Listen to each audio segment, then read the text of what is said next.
Hello guys, मैं हूं रवि। और जैसे कि आप लोग को पता होगा कि झारखंड बोर्ड यानी कि जैक के द्वारा मॉडल सेट प्रकाशित किया गया है और ये 5 सेट आप लोगों को प्रोवाइड किया गया है जो कि जैक बोर्ड के साइट पे आप लोग को मिल जाएगा। तो हम जो सेट 1 है उनको एनालिसिस करने वाले हैं, देखने वाले हैं। और ये कक्षा 9 की जो सामाजिक विज्ञान है उसको हम लोग देखेंगे। तो पहला क्वेश्चन है, 1815 ईस्वी में किस युद्ध में फ्रांस की हार हुई थी? आपको बताना है कि 1815 ईस्वी में किस युद्ध में फ्रांस की हार हुई थी। तो वो हुई थी वाटरलू की युद्ध में, यानी ऑप्शन नंबर का जो है सही उत्तर है वाटरलू की युद्ध में फ्रांस की हार हुई थी। दूसरा क्वेश्चन है, क्रांति से पहले फ्रांसीसी समाज कितने वर्गों में विभक्त था?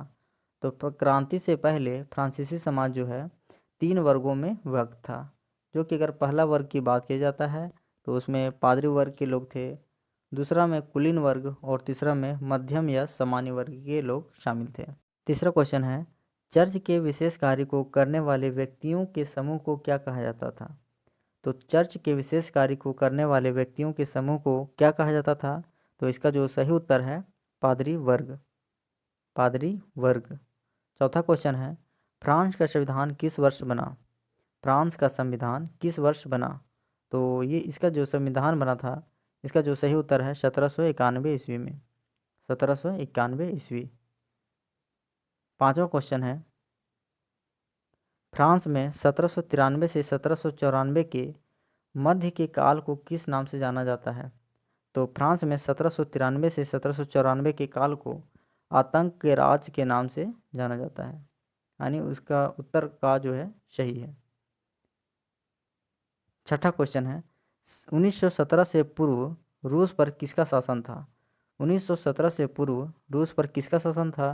तो ये था जार निकोलस द्वितीय का, यानी कि ऑप्शन नंबर खा जो है सही है, जार निकोलस द्वितीय। नेक्स्ट क्वेश्चन देखते हैं। क्वेश्चन नंबर 7 जो है, रूसी संसद का क्या नाम था? यानी रूसी संसद का क्या नाम था? तो इसका जो नाम था ऑप्शन नंबर घ यानी ड्यूमा, ड्यूमा। क्वेश्चन नंबर 8 जो है, ब्लेस्विक पार्टी के नेता कौन थे? ब्लेस्विक पार्टी के नेता कौन थे? तो ये थे लेनिन, लेनिन। क्वेश्चन नंबर 9 है, रूसी क्रांतिकारियों का मुख्य उद्देश्य क्या थे? तो रूसी क्रांतिकारियों के मुख्य उद्देश्य क्या थे? पहला जो वो ये है, प्रथम विश्व युद्ध में रूस को हटाना, ये सही है। दूसरा है जमीन किसानों को देना, ये भी सही है। तीसरा है कारखानों पर मजदूरों का नियंत्रण, तो ये भी सही है। और चौथा है गैर रूसी ये जातियों को समानता का दर्जा देना, ये भी सही है। यानी कि चारों ऑप्शन सही है, तो उपयुक्त में सभी, यानी घा जो है इसका सही उत्तर है। नेक्स्ट देखते हैं क्वेश्चन। क्वेश्चन नंबर 10 है, खूनी रविवार के नाम से किस दिन को जाना जाता है? तो ये खूनी रविवार के नाम से किस दिन को जाना जाता है? तो इसका जो सही उत्तर है 9 जनवरी 1905, यानी कि ऑप्शन नंबर खा जो है 9 जनवरी 1905 को खूनी रविवार के नाम से जाना जाता है। क्वेश्चन नंबर 11 देखते हैं, भारत का क्षेत्रफल विश्व के कुल क्षेत्रफल का कितना प्रतिशत है? भारत का क्षेत्रफल विश्व के कुल क्षेत्रफल का कितना प्रतिशत है? तो ये जो है 2.4%, यानी इसका सही उत्तर है 2.4%। अगला क्वेश्चन देखते हैं। क्वेश्चन नंबर 12 है, भारत की मानक यमयोत्तर रेखा कौन सी रेखा है? यानी कि भारत की मानक यमयोत्तर जो रेखा है वह कौन सी रेखा है? तो इसका जो सही उत्तर है 82.30 अंश पूर्वी देशांतर, 82.30 अंश पूर्वी देशांतर, यानी उसका सही उत्तर गा है। कर्क रेखा किस राज्य से नहीं गुजरती? तो कर्क रेखा जो है किस राज्य से नहीं गुजरती है? तो वो जो नहीं गुजरती है इसका सही उत्तर है उड़ीसा, उड़ीसा। क्वेश्चन नंबर 14 है, विश्व का सबसे ऊंचा शिखर माउंट एवरेस्ट किस देश में स्थित है? तो विश्व का सबसे ऊंचा माउंट एवरेस्ट जो शिखर है वो किस देश में स्थित है? तो वो आपका स्थित है नेपाल में, यानी उसका सही उत्तर जो है गा। क्वेश्चन नंबर 15 देखते हैं। एक स्थलीय भाग जो तीनों ओर समुद्र से घिरा हो, यानी कि एक स्थलीय भाग जो समुद्र और तीनों ओर से घिरा होता है, उसे क्या कहते हैं? तो उसे कहते हैं प्रायद्वीप। प्रायद्वीप। क्वेश्चन नंबर 16 है। बाढ़ वाले मैदानों के नए तथा युवा निक्षेपों को किस नाम से जाना जाता है? तो ये जो जाना जाता है, इसका सही उत्तर है खादर। खादर। गोवा के दक्षिण में स्थित पश्चिमी तटीय पट्टी को किस नाम से जाना जाता है? गोवा के दक्षिण में स्थित पश्चिमी तटीय जो है पट्टी को किस नाम से जाना जाता है? तो इसे जाना जाता है कोकण तट। सही उत्तर है कोकण तट। क्वेश्चन नंबर 18 है। किस द्वीप का निर्माण प्रवाल भित्ति से हुई है? यानी किस भित्ति का निर्माण जो है, द्वीप का निर्माण प्रवाल भित्ति से हुई है? तो इसका सही उत्तर है लक्षद्वीप। लक्षद्वीप। क्वेश्चन नंबर 19 है। विश्व की सबसे बड़ी अपवाह द्रोणी किस नदी का है? यानी कि विश्व की सबसे बड़ी अपवाह द्रोणी किस नदी का है? तो वो है आपका अमेजन। सही उत्तर है अमेजन। कौन सी नदी अरब सागर में गिरती है? कौन सी नदी अरब सागर में गिरती है? तो ये गिरती है नर्मदा नदी। सही उत्तर है नर्मदा नदी। पालमपुर, यहाँ गलत लिखा हुआ है। पालमपुर गांव की कितनी प्रतिशत जनसंख्या अपनी आजीविका के लिए कृषि पर आश्रित है? तो वहाँ की जो जनसंख्या है वो कितनी प्रतिशत जनसंख्या जो है कृषि पर आश्रित है? तो इसका जो सही उत्तर है 75%। 75%। क्वेश्चन नंबर 22 है। खरीफ फसल की अवधि क्या है? खरीफ फसल की अवधि क्या है? तो इसका जो सही उत्तर है जून से अक्टूबर, यानी ऑप्शन नंबर जो का है इसका सही उत्तर है जून से अक्टूबर। 23 क्वेश्चन नंबर 23 जो है हरित क्रांति का संबंध है। तो हरित क्रांति का संबंध किससे है? तो 4 ऑप्शन है यहाँ। तो इसका जो सही उत्तर है खाद्यान्न के उत्पादन से, यानी खाद्यान्न के उत्पादन से हरित क्रांति का संबंध है। नेक्स्ट क्वेश्चन है क्वेश्चन नंबर 24। निम्न में से कौन कार्यशील पूंजी का उदाहरण है? तो निम्न में से कौन कार्यशील पूंजी का उदाहरण है? तो इसका जो सही उत्तर है ऑप्शन नंबर गा, यानी कि नगद पैसा और कच्चा माल। नगद पैसा और कच्चा माल। Question number 25। निम्नलिखित में कौन एक गैर कृषि क्रिया है? निम्नलिखित में कौन एक गैर कृषि क्रिया है? तो इसका जो सही उत्तर है खाद एवं बीज की बिक्री। खाद एवं बीज की बिक्री जो है एक गैर कृषि क्रिया है। क्वेश्चन नंबर 26 है। नीचे दिए गए कथनों को ध्यानपूर्वक पढ़िए। कथन 1 है जब मानव संसाधन को शिक्षा तथा स्वास्थ्य के द्वारा विकसित किया जाता है तब इसे मानव पूंजी निर्माण कहते हैं।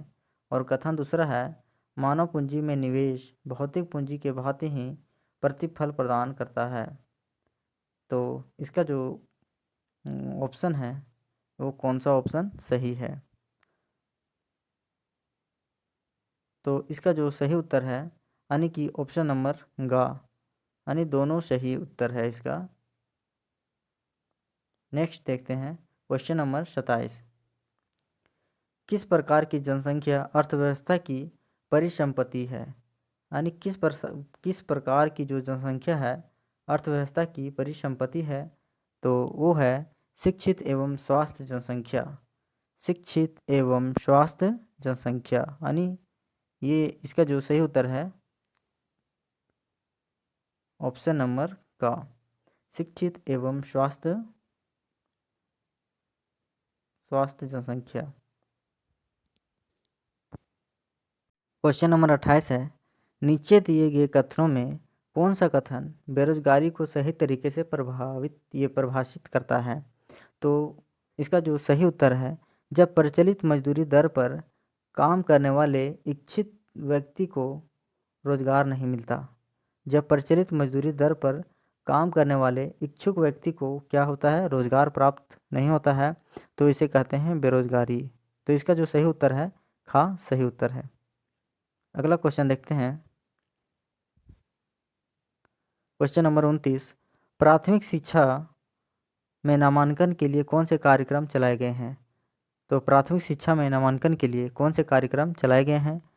ऑप्शन नंबर का है सेतु कार्यक्रम, ये पाठ्यक्रम, खा है स्कूल लोटो शिविर, और गा है का और खा दोनों। तो इसका जो सही उत्तर है का और खा दोनों, सेतु पाठ्यक्रम और स्कूल लोटो शिविर। नेक्स्ट क्वेश्चन नंबर 30 है, मौसमी बेरोजगारी से क्या तात्पर्य है? मौसमी बेरोजगारी से क्या तात्पर्य है? तो मौसमी बेरोजगारी से तात्पर्य है कि जब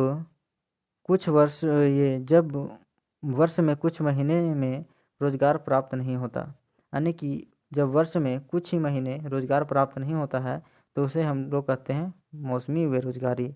इसका सही उत्तर है गा। नेक्स्ट क्वेश्चन देखते हैं, लोकतंत्र का शाब्दिक अर्थ क्या है? लोकतंत्र का शाब्दिक अर्थ क्या है? तो इसका जो शाब्दिक अर्थ है लोगों का शासन, यानी कि इसका सही उत्तर है गा, लोगों का शासन। क्वेश्चन नंबर 32 है, इनमें कौन लोकतंत्र की विशेषता नहीं है? तो इसमें कौन लोकतंत्र की विशेषता नहीं है? तो इसका सही उत्तर है एक ही राजनीतिक दल का शासन। एक ही राजनीतिक दल का शासन जो है लोकतंत्र की विशेषता ये नहीं है, बाकी सब सही है। क्वेश्चन नंबर 33 है, इनमें से कौन सा कथन गलत है? आपको बताना है कि इनमें से कौन से कथन गलत हैं। तो देखते हैं ऑप्शन का, लोकतंत्र शासन का एक रूप है, ऐसा रूप है जिसमें शासकों का चुनाव लोग करते हैं, यानी शासकों का चुनाव लोगों के द्वारा किया जाता है। तो ये तो सही है, लेकिन हमको यहाँ गलत उत्तर को छांटना है। ऑप्शन खा देखते हैं, लोकतंत्र में अंतिम निर्णय लेने की शक्ति लोगों के द्वारा चुने हुए प्रतिनिधियों के पास ही होनी चाहिए, ये भी सही है। ऑप्शन गा देखते हैं, लोकतंत्र शासन का एक ऐसा रूप है जिसमें वंशानुगत शासन द्वारा शासन चलाया जाता है। तो वंशानुगत शासक के द्वारा शासन चलाया जाता है, ये रॉन्ग है, ऐसा नहीं होता है। तो इसका जो सही उत्तर है, यानी कि गलत छांटना है, तो ये जो है इसका सही उत्तर गा होगा। नेक्स्ट क्वेश्चन नंबर 34 है, इनमें कौन सा तर्क लोकतंत्र के पक्ष में अच्छा नहीं है? यानी कि गलत तर्क को हमको सेलेक्ट करना है। तो इसका जो सही उत्तर है, यानी ऑप्शन नंबर जो है घा, लोकतंत्र नागरिकों का सम्मान नहीं बढ़ाता, ये गलत है।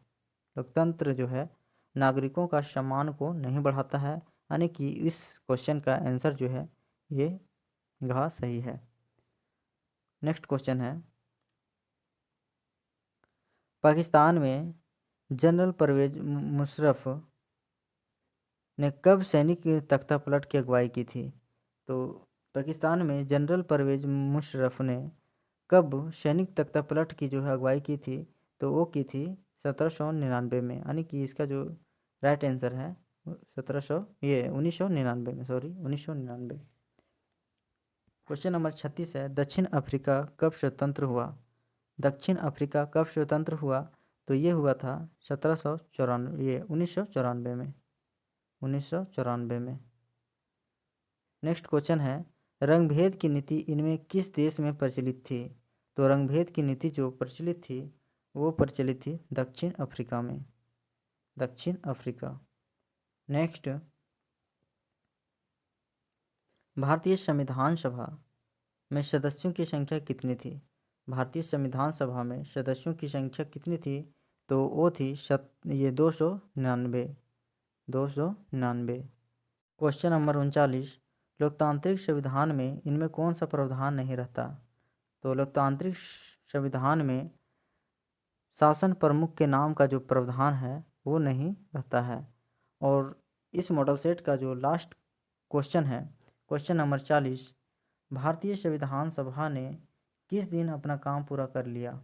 तो भारतीय संविधान सभा द्वारा 26 नवंबर 1949 को अपना काम पूरा कर लिया गया था। अगर वीडियो पसंद आया हो तो लाइक करें एंड चैनल को सब्सक्राइब करें, और इस प्रकार के वीडियो पाने के लिए कमेंट करें। Thank you.